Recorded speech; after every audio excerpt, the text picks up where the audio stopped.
A single mother, a ruthless eviction, and 1 year of silence. What came next left the landlord completely speechless. The sun hung lazily over the neighborhood, casting a golden warmth across the quiet street. The kind of summer afternoon where time itself seemed to slow, where children's laughter echoed from a distant yard and wind chimes sang gently in the breeze.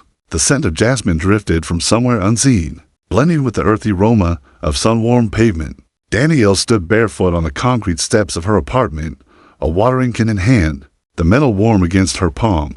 She moved with practiced grace, tending to the row of potted plants lining the edge of the porch: lavender, basil, marigolds, and the stubborn little aloe that refused to die no matter how harsh the weather. Each plant had a story, and Danielle cared for them the way others might care for heirlooms. She hummed softly to herself as she worked, her dark curls pulled back into a low puff. A pair of worn denim overalls rolled at the ankles, and a faded Howard University tee hugging her frame. Her skin glowed in the light, smooth and deep like polished mahogany, and her eyes held the calm of someone who'd weathered storms and still chose to build a garden. This building had been home for 7 years. It wasn't much to outsiders' paint. Peeling on the sides, creaky floorboards, pipes that grumbled in the winter, but to Danielle, it was sacred. Here, she had found community. She had painted the stairwell walls herself with the neighborhood kids. She'd watched babies become toddlers, neighbors become friends. Every door in the building held a familiar face. She looked up briefly, smiling, at the sound of Mrs. Langley's window creaking open upstairs. The old woman waved, her pink curlers catching the light. "Plants look happy today," she called out. Danielle smiled back. "They thrive on gossip and sunshine. I give them both." A laugh echoed from above, and the moment lingered warm, familiar, safe. Then came the sound, a low growl of tires on asphalt. Danielle's smile faltered. Slowly, she turned her gaze to the street, eyes narrowing against the sunlight as a sleek black car slid around the corner and rolled to a stop in front of the building. The engine purred like a predator at rest. She recognized the vehicle instantly. Dahmer. Whitaker, the man stepped out with the kind of confidence that came from inherited money and a lifetime of people not telling him no. He was tall, pale, and thin, with neatly combed silver hair and a crisp linen shirt that looked like it had never known a wrinkle. His sunglasses, designer, probably hid most of his expression, but the curve of his lips betrayed his usual smugness. Danielle straightened unconsciously, the watering can still in hand, droplets dripping onto the steps with soft planks. He didn't offer a greeting. No handshake, no eye contact. "Afternoon," she said first, voice neutral. He paused, adjusting his cuffs like the air itself annoyed him. "Danielle," he said curtly, "we need to talk." That alone sent a chill down her spine.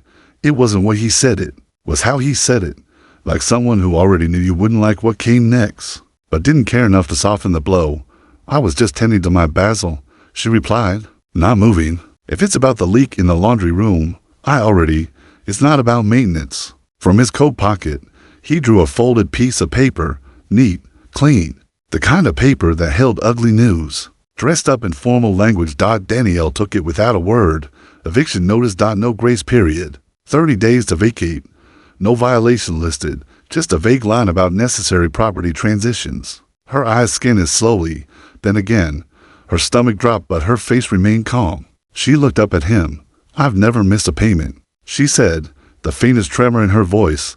"It's not personal," he said quickly, slipping his hands into his pockets like that might somehow soften his posture. "We're looking to renovate, modernize, bring in a better class of tenant.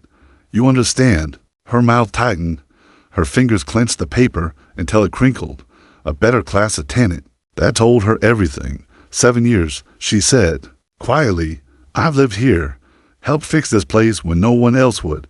Whitaker shrugged. "It's business, not charity." He turned back toward his car, slipping into the seat like he couldn't be rid of the moment fast enough. The door closed with a solid thunk, and then the engine growled to life again. Danielle watched him drive away. She didn't cry. Not yet. She stood there in the sun, one hand gripping the eviction notice, the other still holding the watering can. Her marigolds shimmered in the afternoon light, unaware of the change in the wind. A breeze passed, and with it, something inside her shifted quietly beneath the surface. Something stronger than anger, sharper than sadness, resolve. She looked up at the building, at the cracked paint, the dusty windows, the rusted balcony rails. It was still home, but maybe not for much longer. Not like this. Not on someone else's terms. The paper trembled in Danielle's hand, though her face didn't show it.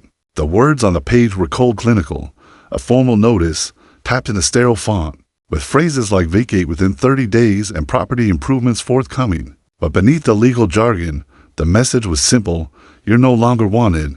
She read it again, this time slower, as if the meaning might change if she gave it a chance. But it didn't. The words remained sharp, unforgiving, final. She looked up. Mr. Whitaker stood there with that same unreadable expression, a slight frown playing at the edge of his lips, as if this interaction was mildly inconvenient to him, like returning a shirt that didn't fit.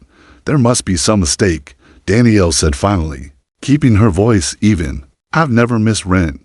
I just renewed my lease last spring, and you said, there's no mistake. He interrupted, waving a hand dismissively as if her words were smoke in the air. The building's going through some upgrades. You'll see the dumpsters and contractors by the end of the month. Her chest tightened. You didn't say anything about upgrades when I mailed last month's check. You're not obligated to know our plans, he replied flatly. It's private property, and frankly, we're trying to attract a better class of tenant. The phrase hit her like a slap. Better class? There was. Not cleaner, not safer, not more responsible. Just better. She met his gaze, but he didn't flinch. His sunglasses reflected the sunlight so sharply she could almost see herself small, distorted, standing on cracked concrete with a watering can in one hand and a legal threat in the other. She steadied her breath. Is there any kind of discussion to be had? A meeting? I've been here for years. I helped organize the tenants during the plumbing leak. I repainted the stairwells myself. You know me. Whitaker finally sighed, as if she'd asked him to do something difficult, like lift a weight too heavy for his delicate wrists. He slid his hands into the pockets of his trousers. Look, Danielle, he said, voice coated in false civility, this isn't personal. It's just business. We're repositioning the property, and that means making changes. These things happen. You'll land on your feet. She blinked slowly, absorbing every word. So that's it. He nodded. That's it. With that, he turned and walked back toward his car, the soles of his polished shoes clicking against the sidewalk. With sterile confidence, Danielle stood motionless. The plants beside her swayed gently in the breeze, dripping water onto the porch, as if nothing had changed, but everything had. She looked down at the marigolds. One of them had bent slightly under its own weight, the stem curling toward the concrete like it didn't have the strength to stand tall anymore. You'll land on your feet. As if he had any idea what that landing might look like for her. As if uprooting someone's life could be reduced to a neat phrase in a 30-day clock. The black car pulled away from the curb and disappeared down the street, leaving behind only the faint scent of expensive cologne and exhaust fumes. She sank slowly onto the steps, the eviction notice still clutched tightly in her hand. Her fingers had crumpled the edges, the ink had smudged where her thumb pressed too hard. She didn't cry, not yet. Instead, she sat still, back straight, eyes distant, heart pounding behind her ribs like a fist against a locked door. A neighbor walked by across the street and waved. Danielle managed a tight-lipped smile in return, folding the notice and tucking it into her lap like it didn't matter, like it wasn't a countdown to losing her home. She exhaled slowly, blinking up at the sky. The clouds floated lazily overhead. Indifferent. Somewhere, a dog barked. Someone was barbecuing. Life was going on around her. Unaware that hers had just been tilted off its axis, she should have seen it coming, she thought. The new paint in the lobby, the glossy brochures that had started appearing on the bulletin board advertising modern living in a rising neighborhood, the recent surveys asking tenants if they had considered other housing options. It had all been writing on the wall, but she'd hoped naively that her consistency, her kindness, her presence would count for something. She reached for the watering can beside her, now half empty, and gently tipped it toward the plants again. Water trickled down, soaking into the soil as her fingers trembled just slightly. This is my home, she whispered. The words weren't loud, but they were fierce. They hung in the air like a prayer, or a promise. She didn't know yet what she would do, or how she would fight back, but deep in her bones, something had begun to rise. A quiet, unshakable resolve, the kind that lives in people who have nothing left to lose, and everything worth holding on to. She looked at her building peeling paint, rusted rails, the sound of a TV through an open window upstairs. It might not have been much to a man like Whitaker, but to her, it was sacred ground, and she wasn't going to let it go without a fight. The days that followed felt surreal, like Danielle was packing someone else's life, not her own. Cardboard boxes lined the living room floor, each one a small act of surrender. The books she had collected from flea markets and library sales, the framed photos on the mantel, her late grandmother's soft eyes, college friends grinning in caps and gowns, her grandmother's sewing machine, which she hadn't touched in years but refused to part with. She packed it all with careful hands and steady breath. There were no tantrums, no loud goodbyes. Danielle carried her heartbreak with dignity, like a well-tailored coat close to the skin, but never dragging. She gave away what she couldn't take. A soft armchair to Mrs. Langley upstairs, a small dining table to the single father down the hall, a record player to the teenage girl in 3B who always peeked into Danielle's apartment. When she walked by, each neighbor came to her door with arms outstretched and eyes full of questions they didn't quite know how to ask. The conversations were brief but weighted. "This place won't be the same without you," one said, voice cracking. Danielle smiled, though it never quite reached her eyes. "Nothing stays the same forever," she replied, placing a small plant into their hands. "Take care of it for me." The hardest part wasn't the packing. It was the silences. The hours spent in an apartment that no longer felt like hers, surrounded by memories clinging to the walls like dust. The quiet at night when she sat on the edge of her bed, staring at the creases in the floorboards, listening to the city breathe outside her window. It was during one of these final afternoons, sun streaming through the window in golden bands, that a small knock came at her door. It was Malik, the boy from 2 doors down, 8 years old, with a messy afro, scraped knees, and a backpack covered in stickers. He clutched a paper airplane in one hand, the tip crumpled from a bad landing. "Hey, Miss Danielle," he said softly, stepping into the half-empty apartment. "Hey, Malik." She knelt to meet him, brushing dust from her knees. "What brings you by?" He looked around at the boxes, frowning. "Are you really leaving?" She nodded gently. "Yeah, sweet pea, tomorrow." Malik stared at the floor, then looked up at her, confusion and hurt swimming in his eyes. "Why do good people have to leave?" Danielle froze for a second. That was the kind of question children asked, the kind that peeled back your guard and demanded honesty, not logic. She reached for his hand and held it. "Sometimes," she said, her voice warm but laced with sorrow, "life pushes you out just to move you forward." Malik didn't answer right away. He just leaned in and hugged her, tight, with all the strength in his tiny body. And that was the first time a tear slipped down her cheek. The next morning, the apartment was empty. Danielle stood in the center of the room, holding her keys in one hand, her plant in the other. The silence was complete now, the kind that echoed. She didn't look back as she walked out. The new place was small, a 1-bedroom in a brick walk-up, across town. The paint was fresh, but soulless. The kitchen window faced a wall, and the water pressure hissed more than it poured. But it was hers. She unpacked slowly, methodically, a lamp here, a shelf there. The sewing machine went by the window. Her plants took their place on the sill, already adjusting to the new light. To the world, she seemed composed. Neighbors saw a quiet woman with tired eyes and graceful posture. She spoke politely, smiled often, but no one saw her in the evenings, sitting on the floor with a mug of tea and an open notebook, scribbling thoughts, questions, plans. There was no anger in her, not really. Anger burned fast and bright, and Danielle knew she needed something stronger, something sustainable. What she felt was deeper, a slow building fire in the gut, a hunger to build where someone else had taken. She began researching, late at night. While the city slept, she read articles about affordable housing, tenants' rights, nonprofit ownership models, and real estate loopholes.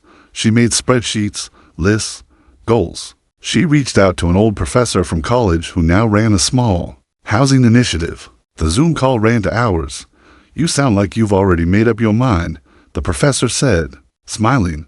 "I have," Danielle replied quietly. Every injustice carved a path toward clarity. Being pushed out wasn't the end of her story. It was the ignition. She began visiting neighborhoods she'd never thought about before, walking past buildings for sale, taking notes, watching, listening. Something inside her had changed. The woman who once tended basil on her front steps now walked with sharper vision. Her roots no longer tied to someone else's land. She wouldn't just rebuild. She would own, not just for herself, but for Malik, for Mrs. Langley, for every neighbor who never had the chance to fight back. They took her apartment, but they awakened her purpose. There was something different in Danielle's walk now. It wasn't just the way she moved, measured, deliberate, but the purpose behind it. She walked like someone chasing something only she could see, a quiet fire in her chest pushing her forward. The days blurred into each other, marked not by routine, but by quiet rituals of ambition. Every night, after washing the dishes and checking on her plants, Danielle would turn off the lights and sit in the glow of her laptop screen. The soft clatter of keys filled the small apartment. She devoured articles about property tax codes, government grants, and community land trusts. Legal documents that once felt intimidating were now dissected like puzzles. A yellow notebook lay open beside her at all times, pages scribbled with floor plans, dates, names, and numbers crossed out and rewritten. Her handwriting was neat at first, then increasingly frantic, as if her thoughts were racing faster than the pen could keep up. Sometimes she spoke out loud while reading. Section 8 vouchers. Okay, if the building qualifies, then other times. She spoke to people who lived far outside her world. On one particular night, her face glowed against the laptop screen. As she nodded to someone on Zoom, a woman with silver braids and sharp eyes spoke calmly on the other end. "You're not just trying to buy property," the woman said. "You're trying to take back power. That's a different kind of work." Danielle leaned forward. "I don't have deep pockets. No investors. Just this vision and time." The woman smiled. "That's how every revolution starts. Now, let me walk you through how our nonprofit got its first grant." Danielle took notes furiously, lips pressed in focus, eyes gleaming with something more than determination, hope laced with precision. By day, Danielle wandered neighborhoods that weren't hers. She dressed in neutral colors and wore sunglasses not to hide, but to observe without being noticed. She walked with a notebook in one hand, snapping photos discreetly with her phone. She made notes about buildings, who managed them, how many units, how many lights were on at night. She lingered outside city offices, checking public records, tax delinquent properties, foreclosures, names of landlords who had filed eviction. After eviction, she didn't know yet what all of it meant, but she was gathering. Sometimes, she stopped in front of buildings that looked nearly forgotten, windows cracked, trash bins overflowing, paint flaking like the skin of something neglected. But she didn't look at them with pity. She looked at them like a sculptor seeing shape in raw marble. One Thursday morning, she walked into a bank. The lighting was cold and fluorescent, the kind that made everyone look a little paler, a little smaller. A few months ago, she might have walked past it without a second thought. But today, she stepped in with a folder tucked under her arm and a question already on her lips. She met with a loan officer, young, eager, overconfident. He smiled too quickly and talked too much at first until Danielle opened her folder and laid out her plan, projected rent stabilization costs, building improvement budgets, a detailed community reinvestment outline. The numbers were tight, but solid. By the end of the meeting, the young man had stopped smiling and started listening. When Danielle walked out, she didn't beam, but a small, knowing smile played on her lips. That one said maybe, and then there, where the quiet drive is, she passed her old building often, though never at the same time of day. Sometimes early morning, when the street was still yawning. Sometimes dusk, when the porch lights began to blink on like stars in a settling sky. But she never stopped. She never lingered. She glanced as she walked or as the bus rolled past. Her eyes scanned the foyer, quickly chipped paint, the flicker of the second-floor hallway lights still broken, Malik's bike still chained to the railing. The place looked almost exactly the same, but it wasn't. She was in single quotes T. Danielle didn't wave. She didn't approach. That chapter was closed for now. But her steps grew firmer each time she walked by, like she was drawing strength from the very structure that once pushed her out. There was one evening when she stood across the street, barely visible under the shadow of a jacaranda tree. The purple blossoms fluttered down like soft rain. In her hands was the notebook now half filled. She jotted something down with a pencil, then looked up. For a brief moment, she allowed herself to imagine it. The building repainted, a new fence, a garden plot where the overgrown shrubs were now, rent that never rose out of reach, neighbors planting roots instead of packing boxes. She closed the notebook. Soon, those around her didn't see it yet. To them, Danielle was just another woman with quiet eyes and a job she never mentioned. But change was coming. The pieces were moving. And the woman who once clung to dignity in the face of cruelty, she was becoming something else entirely, a strategist, a builder, a storm in still water. 1 year later, the building looked tired. Not the kind of tired that could be fixed with paint and power washing, the kind of tired that had sunk into its bones. The stairs creaked louder now. The roof had sprung a leak during spring rains that was still dripping into a bucket on the 3rd floor, and the boiler, it coughed more than it heated. Mr. Whitaker stood in the lobby, staring at the water stain blooming across the ceiling like a bruise. He pressed his fingers to his temple, sighing through gritted teeth. It wasn't supposed to go like this. He had cleared out tenants like Danielle to attract a different crowd. He raised the rent, brought in a sleek management company, even tried staging a model unit with stainless steel appliances and fake succulents, but nothing stuck. People came, saw, left. Now, his investment property was becoming a liability. Maintenance requests had tripled. Complaints were stacking up. At worst of all, property values in the neighborhood had dipped. After a nearby development project stalled indefinitely, the profit margin he planned was shrinking with every month he held on. So he made a decision: sell, cut the losses, take what he could, and walk away. The offer came quicker than expected, full cash, through a lawyer representing a client who wished to remain anonymous. The documents were crisp, legal, clean, a number that wasn't outrageous, but enough to ease his bruised ego. Whitaker signed the papers with a heavy exhale, the pen gliding across the contract like an ending he hadn't seen coming but would accept. Let it be someone else's problem now. The closing took place in a sterile office downtown. He never met the buyer, just the lawyer, a composed black woman in her 40s with sharp glasses and an even sharper gaze. She handed over the documents, thanked him for his time, and left him sitting alone at the conference table, wondering how he'd gone from revitalizing the neighborhood to dumping a disaster. A week later, he returned to the building one last time. He didn't have to. The papers were signed. His name was off the deed, but something compelled him, maybe a sense of closure, or maybe just curiosity about the stranger who had taken on the burden. The neighborhood felt different, not dramatically so, but watchful. People stood on porches, mid-conversation as he drove past. Eyes followed, not hostile, but present.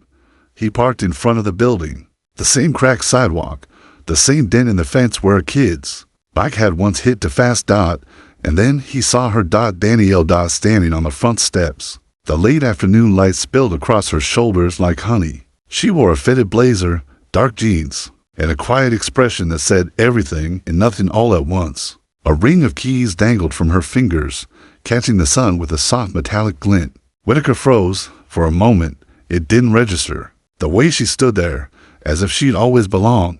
Then it clicked. He stepped out of the car slowly. Danielle. She turned toward him with a smile that didn't quite reach her eyes, but was perfectly polite. Mr. Whitaker, what are you doing here? She glanced down at the keys, then back at him. I own the building, she said simply. Silence fell, thick and heavy. Whitaker blinked. You what? She walked down a few steps, her posture relaxed but purposeful. I started a housing nonprofit last year. We focus on acquiring buildings with histories of displacement, especially where longtime tenants were priced out. This one, well, it was personal. He stared at her, stunned. I bought it through a trust, she continued, voice even. Cash? You might remember the offer. His jaw tightened. You tricked me. She tilted her head. No, I made a business deal. You told me once it's not charity, it's business. The echo of his own words landed like a slap. Danielle stepped past him and walked toward the front gate, pausing to glance up at the building. There's work to be done, she said, more to herself than to him. But it has good bones and good people. We're starting with the roof and the boiler. After that, we'll roll back the rent to pre-eviction levels and restore the garden in the back. Whitaker turned to face her, disbelief slowly curdling. In a bitter realization, you planned this. Danielle turned toward him one last time. Her gaze was calm, steady. I didn't plan it, she said, but I built it. Every night after work, every loan meeting, every grant application. Every time I walked by this place and didn't stop, I was building this moment. She turned, unlocked the gate, and stepped inside. Whitaker stood on the sidewalk, watching the door close behind her with a soft click for the first time in years. The building looked like it belonged to someone who actually saw it. And for the first time in his life, Mr. Whitaker felt what it was like to be on the outside of power looking in. Whitaker hadn't moved from the sidewalk. He stood frozen, like someone waking up from a long, confident dream only to find the ground beneath him had shifted. His tailored shirt clung to his back in the summer heat, but he didn't notice. The keys in Danielle's hand shimmered in his vision like an accusation or a crown. He took a few halting steps forward, as though closing the space might return control to him. "You're the new owner?" he asked, his voice hoarse, edged with disbelief. Danielle turned back to face him fully. Her expression was soft, but unreadable, like sunlight bouncing off still water. There was no anger there, no gloating, just clarity. "I am," she replied. Calmly. He blinked. Once, twice. But how? She didn't wait for the question to land. "It started with a notebook," she said, voice smooth, even at late nights. "And questions I never thought to ask before you gave me a reason to ask them." Her hands folded gently in front of her. Her stance was relaxed, but every word she spoke landed with quiet force. "You know, when you handed me that eviction notice," she continued, "you thought you were closing the door on me. What you didn't see was the window that opened behind it, the one I climbed through." Whitaker looked down, as if the sidewalk might offer him some footing. "You can't be serious." "Nonprofit?" Danielle nodded once. "We're called Rooted Communities. We identify buildings with high tenant turnover due to forced displacement, and we purchase them to preserve affordable housing. This was our first acquisition." A pause, let it sink. His face shifted, confusion giving way to something sour.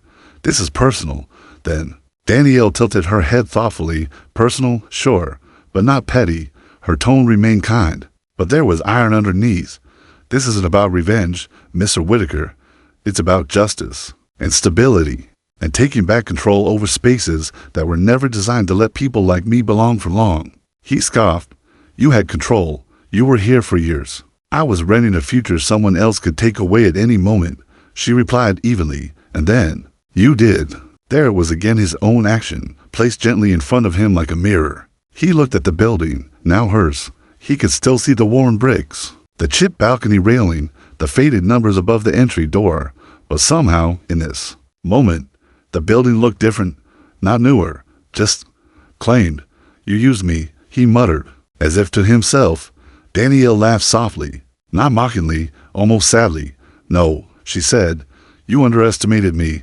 That's not the same thing." She stepped closer now, just enough to meet him where he stood.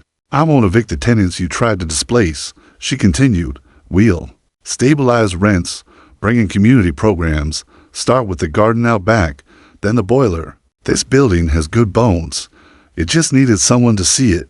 Whitaker looked at her, truly looked, for perhaps the first time in years. There had always been something composed about Danielle, even before, but now there was something else too. Foundation. She wasn't surviving anymore. She was standing. "You're not going to last," he said quietly. "The work, the costs, you'll be buried in it." Danielle smiled, warm and effortless. "Maybe," she said, "but that's the difference. I'm not doing this to flip it. I'm building something that's meant to last." He had no reply. For that, only the sound of his own defeat, humming somewhere deep in his chest. She took a breath, looked back at the building. The late sunlight caught her cheekbones, made her skin glow like it belonged exactly where it was. "Evicting me?" she said, with a hint of a laugh in her voice. "You helped me more than you hurt me. You gave me the push I didn't know I needed." She let the words hang there, gentle, but heavy. "Funny how that works," she added. Then, with the finality of someone turning a page, Danielle stepped through the front gate and disappeared into the building. Whitaker remained, still, for years. He had held power in that place, owned it on paper, dictated who stayed, who went, but in truth, he had only ever occupied it. Now, for the first time, it belonged to someone who had earned every inch. Weeks passed, then months, and slowly, the building began to change, not in some flashy, instant makeover kind of way, but in the kind of transformation that takes root quietly, steadily, like spring blooming after a long winter.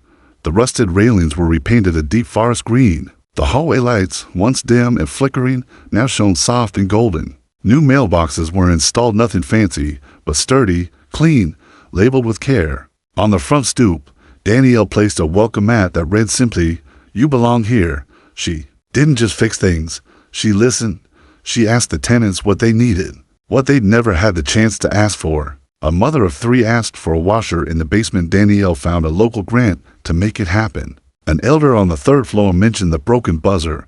It was replaced within a week. A single father shyly brought up a reading nook for his son, and 2 weeks later, a small bookshelf and beanbag chair appeared in the corner of the lobby. The rent stayed where it was, stable, predictable, no hidden fees, no sudden spikes, no quiet threats behind envelopes. For the first time in a long while, people unpacked their boxes with confidence that they wouldn't have to pack again. Behind the building, where an overgrown patch of weeds once tangled the fence, something new began to grow. Danielle had roped it off one Saturday morning, a clipboard in one hand, gloves in the other. She placed a sign, "Future Community Garden." The tenants stared at it for days, unsure if it was really for them, but Danielle showed up every weekend, clearing debris, turning soil, laying out wood for raised beds. Little by little, people joined. Mrs. Langley brought old tomato seeds. The teenager from 3B brought paint for signs. A retired vet from the 2nd floor offered to build a compost bin. Then, one afternoon, Malik appeared, now taller, with longer limbs and a little more quiet behind his eyes. He stood at the garden gate watching her place stones in a small circle. "You still planting stuff?" he asked, a smile tugging at his lips. Danielle looked up, wiping sweat from her forehead. "Always." He walked over, pulling something from behind his back, a small flower pot, holding a single yellow daisy. "I grew this on my windowsill," he said, a little shy. "I thought maybe it could be the first one in the garden." Danielle paused, then knelt down to his level, her eyes softening. "It's perfect," she said. "You want to plant it with me?" He nodded. Together, they dug a small hole in the soft earth and placed the flower inside. Malik gently patted the soil around it, and Danielle watered it with a small tin can. They stood there for a long moment, watching that single bloom sway in the breeze. "Why a garden?" he asked finally. Danielle smiled. "Because it's something no one can take once it's rooted. It grows stronger when it's shared." Malik grinned. "Like you." She laughed, wiping a smudge of dirt from his cheek. "Exactly like me." From across the street, behind tinted windows of a parked car, Whitaker watched. He hadn't meant to come back, had told himself he'd moved on. But something kept pulling him toward this street. Curiosity, regret, maybe something deeper he refused to name. He saw the paint, the garden, the people laughing together on the stoop. It didn't look like an investment property anymore. It looked like home. And for the first time in his life, Whitaker saw what he had thrown away, not just a building, but a chance to be part of something real, something that mattered. He had owned it on paper. Danielle now owned it in every way that counted. He drove away without rolling down his window. That night, Danielle stood in the garden under the soft glow of string lights, her notebook now filled with checked boxes and scribbled dreams. She turned the last page and began a new one. At the top, in fresh ink, she wrote, "Building number 2," because this wasn't the end. It was only the beginning. The roots were deep now, and her hands, once forced to let go, had learned how to hold, how to build, how to grow, one building at a time, one home at a time, one life at a time. When you try to break someone standing in their truth, you might just sharpen their purpose. Kindness and vision always outlast greed.